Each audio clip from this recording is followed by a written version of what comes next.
A few years back, we wrote a book with the best title ever given to a book. Ask and it is given. And it was speaking about exactly that. Because when you ask, even with a soft preference, the vibrational part of you, the non-physical part of you, the source energy part of you, the God force part of you, doesn't just answer the request, it becomes the vibrational equivalent of the solution. So if you've got a problem, the solution is there immediately, because you can't have a problem without asking for the solution. You can't have a question without asking for the answer. And in this magnificent universe where you ask, source answers, where you ask, it is given, that's what's happening. So when we say to you, do you know what you're wanting? And some of you say, well, I don't think I know it in the fullest. I just know that right now this chair is not as comfortable as I would like it to be. Or right now I know that I wish my kids were behaving better back home, where I locked them in a room and said, I'll be back. Be good. But we want you to know that there is this amassed vortex that not only knows what you want, but is what you want. It's the vibrational version of all that you have been requesting that has already been amassed, and all cooperative components have already been drawn to it. Do you know that for everything you want, cooperative components are immediately available? That's why there can and should be immediate manifestation of the things that you want, because when you ask, it is given vibrationally. But there is this lag that happens with so many of you. We've been giving the buffer of time the credit for it. In other words, we've been saying to you for a long time that when you want something, there is usually a buffer of time between your identification that you want it and the showing up of it, the manifesting of it, the actualization of it in your life experience. But we want you to know that the only reason that there is that lag is because when you launch your preference, when you amend your desire again and again and again, as you do all day, every day, you are usually not up to speed. You're not a cooperative component to what you're asking for. And the reason that you are not, sometimes, often, usually, a vibrational match to what you're asking for is because you are so what is oriented.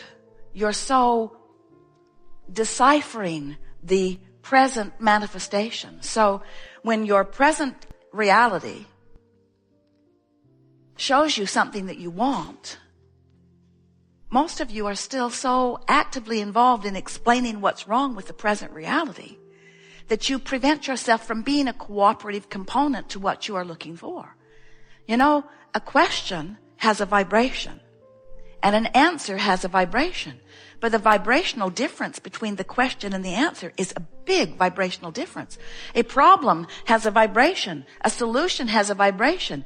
But there's a vibrational variance between the problem and the solution that keeps you from being a cooperative component to the solution. So it's really interesting thing to see that when you ask for something, immediately the source within you, we call that your inner being, the whole of you, becomes an immediate vibrational match to what you're asking for.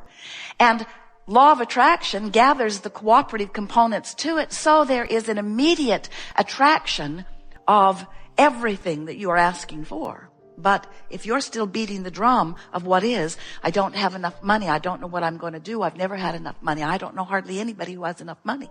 As you beat the drum of what is, you hold yourself vibrationally apart from what you are really wanting.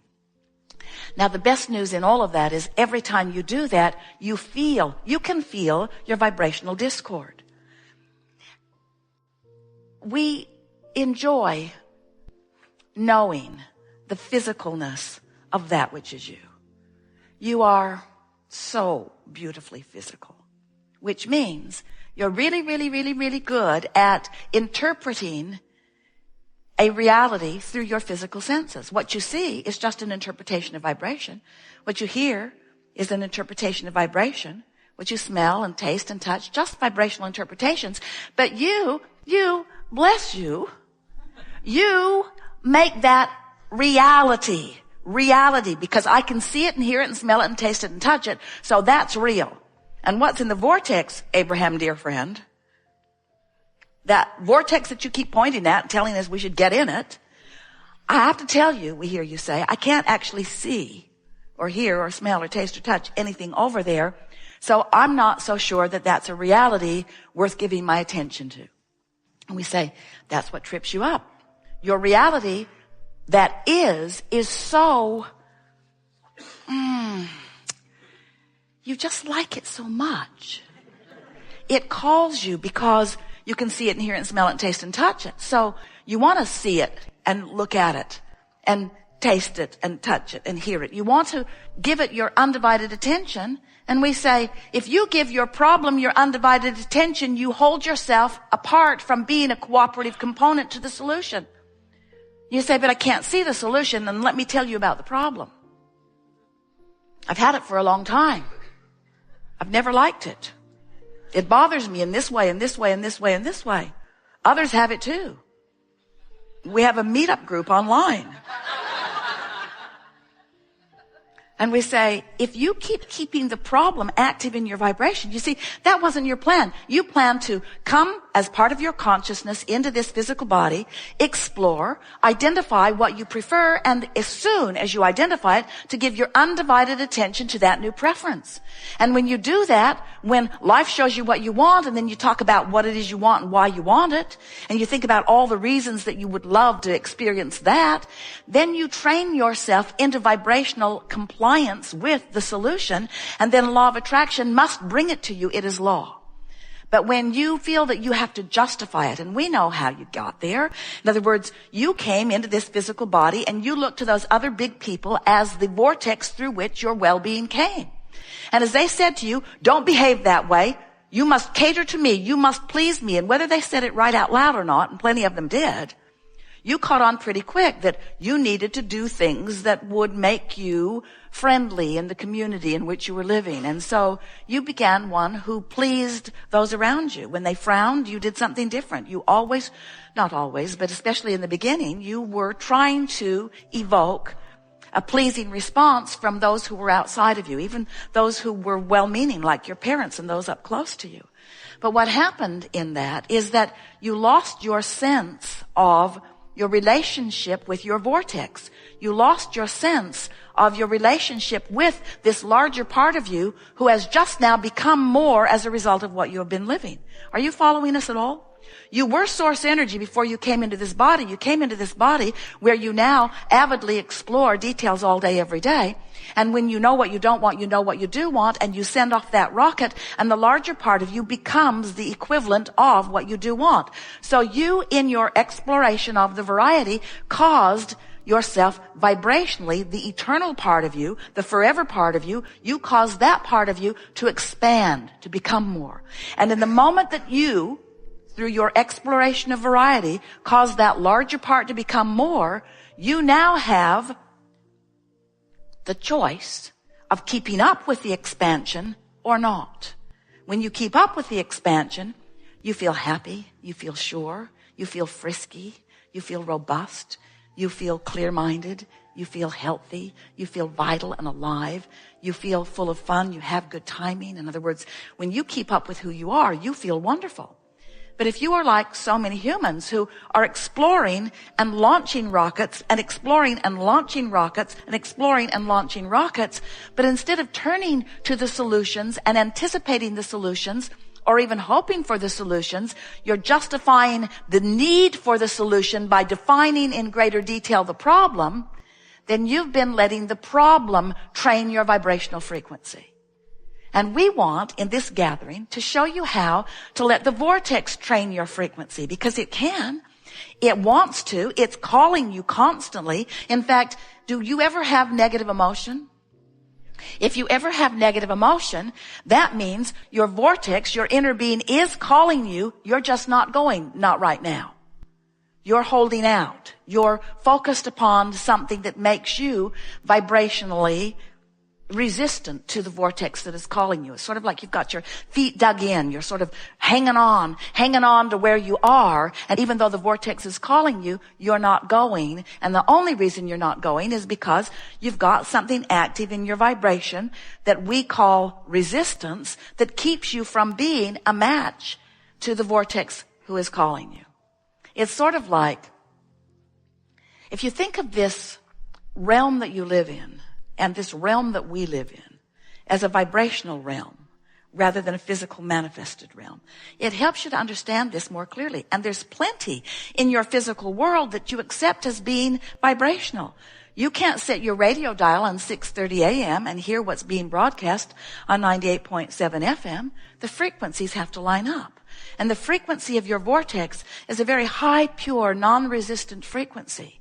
And if your frequency is set on trouble, then even though the vortex is calling you, eternally, always will, as long as that resistance is active within you, you can't go. Now, when you croak, you'll withdraw your attention from this time-space reality, and your resistance won't be active anymore, and the vortex will take you in, and you will experience all of that explosive expansion that you've been accumulating over all of this time. We just don't think you should have to croak to go to the vortex. We think that you should be able to use your ability to focus in a way that causes you to allow yourself to be more of that which you are. Because nothing is more delicious than to be focused in your physical body and to be tuned in, tapped in, turned on to the frequency of who you really are, and having the fullness of all of that blowing through you. So that when you're talking with your grandchildren, you're who you really are.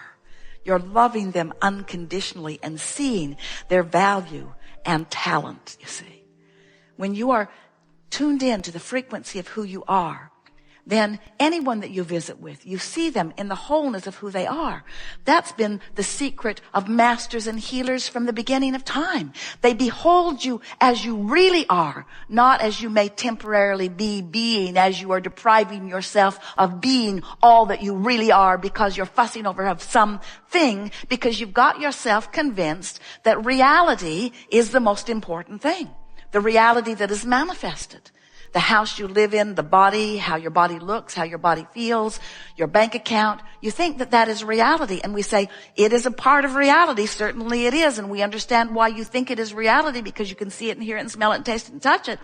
But we want you to know it's a reality that is past tense. It's old news. Once it's manifested, it's a vibrational dinosaur. Once it is manifested, it is about something that is not as important as what's going on in your vortex. That's why, have you ever been in a new relationship and it just felt so good and then it got old? Have you ever been on your way to a new work environment and you felt so exhilarated and excited in the beginning, and then it stopped giving you that feeling?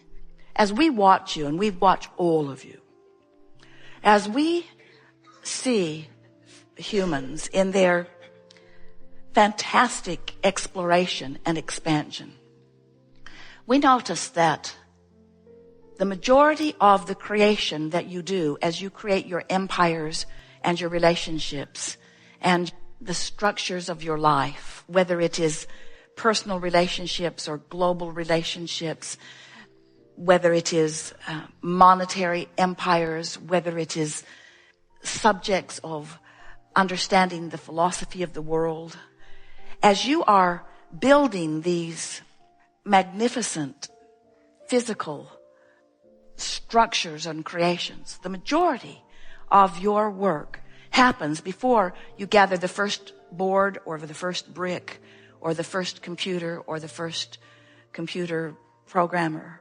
In other words, the majority of your creation happens before you begin to take any physical action, because there is a vibrational structure, a vibrational grid, a vibrational creation that takes place.